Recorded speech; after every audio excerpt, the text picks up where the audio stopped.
Traditionally, people often use the heat index. This is fine for normal everyday activities such as gardening or taking kids to a park because most of those activities don't involve intense exercise.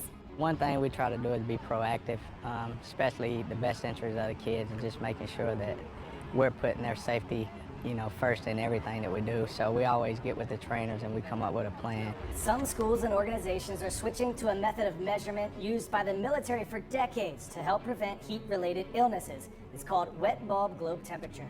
Using a wet bulb globe temperature device can help coaches and parents better determine things like when to have hydration breaks, length of practices or playtime, and rest ratios. But once it gets to 92, that's when we say they can't practice outdoors.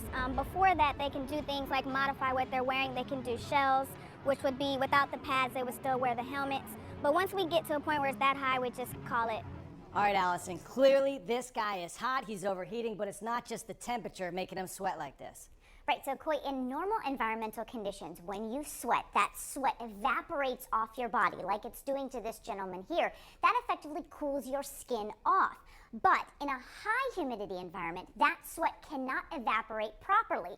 Because of that, it means that that sweat stays on your skin, making it feel as though you're wearing an extra layer of clothes. No one wants to wear a sweater playing sports in the summer, essentially, is what you're saying. So humidity, very important. What other elements do we need to consider? Right, so heat index is very important. It measures temperature as well as the humidity, but there's other things to factor. Coy, when was the last time you ever saw an entire practice done in the shade? I don't think that happens. Never. So that's just it. Wet bulb globe temperature also takes into account the sun angle, cloud cover, and wind speed, which is why this method is much better at monitoring student athletes. Much more detail.